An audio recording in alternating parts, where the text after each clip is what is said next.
남하고 비교하면서 살면 결국 내 영혼만 갉아먹는다는 거 머리로는 다들 아시죠? 근데 그게 마음대로 됩니까?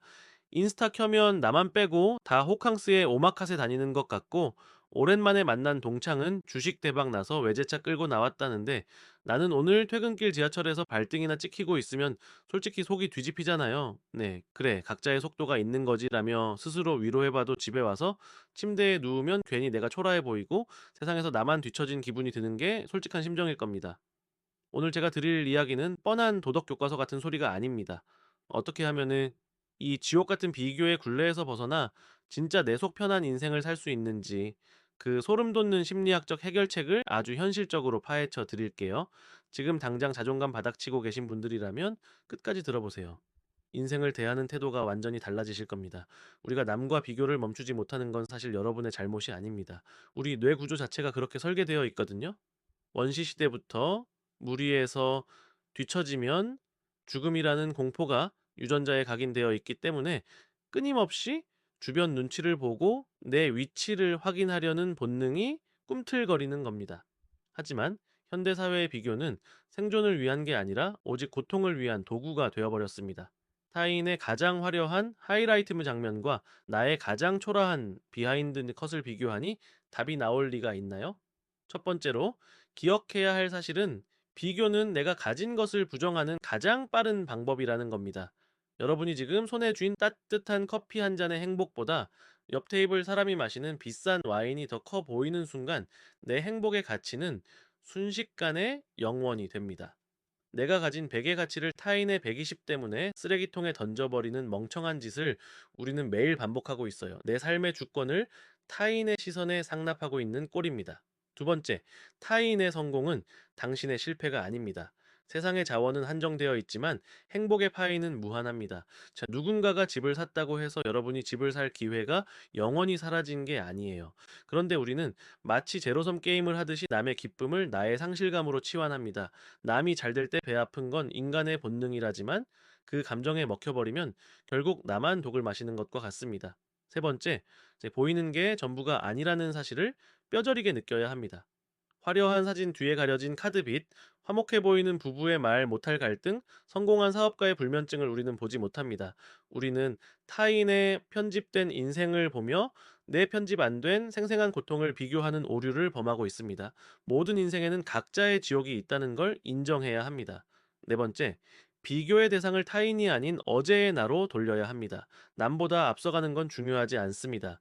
1년 전에 나보다 조금 더 여유로워졌는지, 어제의 나보다 조금 더 나은 선택을 했는지가 유일하게 의미 있는 지표입니다.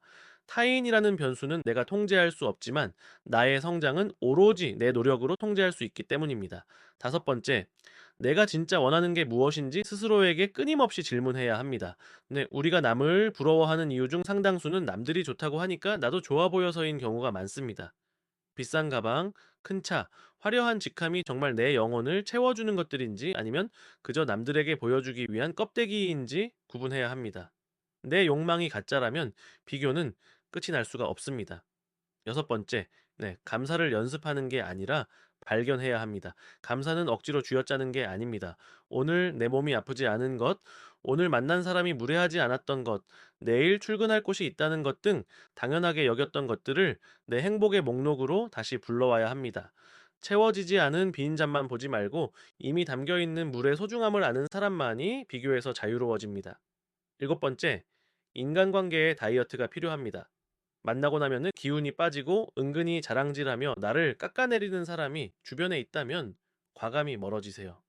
그런 사람들은 당신의 자존감을 먹고 사는 괴물들입니다. 나를 있는 그대로 인정해주고 작은 성취에도 진심으로 기뻐해줄 수 있는 건강한 사람들과 시간을 보내야 내 마음의 밭이 비옥해집니다. 여덟 번째, SNS라는 비교의 전광판을 잠시 꺼두셔도 좋습니다.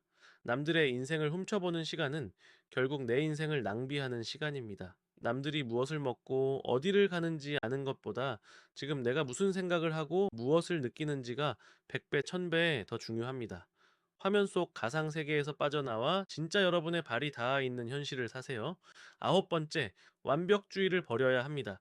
남보다 잘해야 한다는 강박, 모든 분야에서 평균 이상은 되어야 한다는 압박이 우리를 비교의 늪으로 몰아넣습니다. 좀 부족해도 괜찮고 실수해도 괜찮습니다. 내 결핍을 인정하는 순간 타인의 완벽함, 혹은 그렇게 보이는 것, 이 더 이상 나를 위협하지 못하게 됩니다. 잠시 여기서 여러분께 묻고 싶습니다. 여러분은 최근 누구와 자신을 비교하며 가장 괴로워하셨나요? 혹은 남들의 시선 때문에 포기하지 못하고 붙들고 있는 가짜 욕망이 있나요? 댓글로 여러분의 고민을 나눠주세요. 비슷한 마음을 가진 분들의 이야기를 읽는 것만으로도 아, 나만 그런 게 아니구나 하는 큰 위안을 얻으실 겁니다. 그리고 이런 마음의 근육을 기르는 이야기가 계속 듣고 싶으시다면 구독과 좋아요로 함께 해주세요. 이제는 조금 더 현실적인 대안에 대해 이야기해 보겠습니다. 마음 먹는 것만으로는 부족할 때가 많으니까요. 가장 먼저 실천해 볼 수 있는 방법은 나만의 절대 기준 목록을 작성하는 것입니다.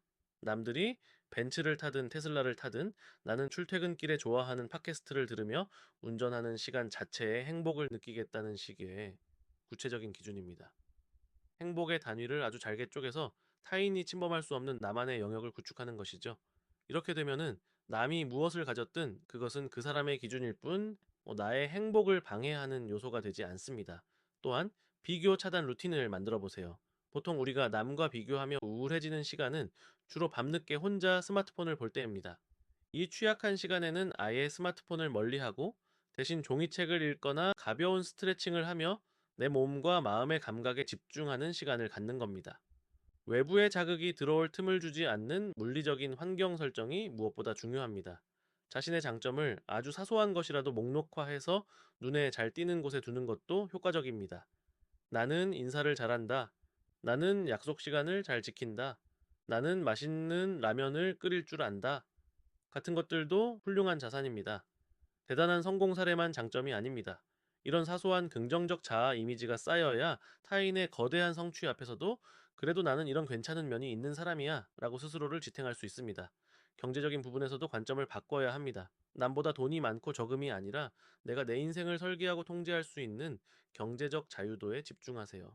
10억을 가졌어도 남과 비교하며 늘 부족함을 느끼는 사람보다 1억을 가졌어도 내 삶을 온전히 꾸려가는 사람이 훨씬 더 부유한 삶을 사는 법입니다. 숫자의 노예가 되지 말고 가치의 주인이 되어야 합니다. 만약 누군가가 너무 부러워서 견딜 수 없다면 그 부러움을 분석의 도구로 활용해 보세요. 내가 왜 저 사람이 부러운지 집요하게 파고들다 보면 내가 진짜 갈망하는 본질이 보입니다. 그게 돈인지 명예인지 아니면 자유인지 말이죠. 그 본질을 찾았다면 이제 타인을 보는 게 아니라 그 목표를 향해 내가 오늘 할 수 있는 아주 작은 행동 하나를 실행에 옮기면 됩니다. 부러움이 질투로 끝나면 독이 되지만 동기부여로 바뀌면 약이 됩니다. 자신의 감정을 제3자의 시선으로 바라보는 연습도 필요합니다. 아, 지금 내가 영철이가 새 차 뽑았다라는 소식을 듣고 열등감을 느끼고 있구나 라고 자신의 감정에 이름을 붙여보세요. 감정과 나를 분리하는 순간 그 감정의 파도에 휩쓸리지 않고 차분하게 가라앉기를 기다릴 수 있는 힘이 생깁니다. 감정은 내가 아니라 내가 잠시 느끼는 날씨 같은 것일 뿐입니다. 여러분, 사실 이 세상에 완벽하게 행복하기만 한 사람은 단 한 명도 없습니다. 모두가 각자의 짐을 지고 각자의 불안과 싸우며 하루하루를 버텨내고 있을 뿐입니다. 우리가 남과 비교하며 스스로를 괴롭히는 이 시간에도 누군가는 당신의 평범하고 고요한 일상을 간절히 부러워하고 있을지도 모릅니다. 지금 이 영상을 보고 계신 여러분은 이미 충분히 잘 해오셨고 존재 자체로 귀한 분들입니다. 남들의 속도에 맞추느라 숨가쁘게 뛰어올 필요 없어요. 가끔은 멈춰서서 숨도 크게 들이마시고 주변 풍경도 구경하면서 그렇게 여러분만의 속도로 걸어가셔도 충분합니다. 마지막으로 오늘 내용을 들으시면서 이건 정말 내 이야기다 싶었던 구절이나 여러분만의 속 편하게 사는 노하우가 있다면 댓글로 남겨주세요. 여러분의 한마디가 누군가에게는 오늘을 살아갈 큰 힘이 될 수 있습니다. 삶의 무게중심을 밖이 아닌 안으로 옮기는 작업은 단번에 이루어지지 않습니다. 하지만 오늘 이렇게 마음 공부를 하신 것만으로도 여러분은 이미 큰 발걸음을 떼신 겁니다. 조급해하지 마세요. 당신의 인생은 타인의 평가로 결정되는 성적표가 아니라 당신이 직접 그려나가는 단 하나뿐인 작품이니까요.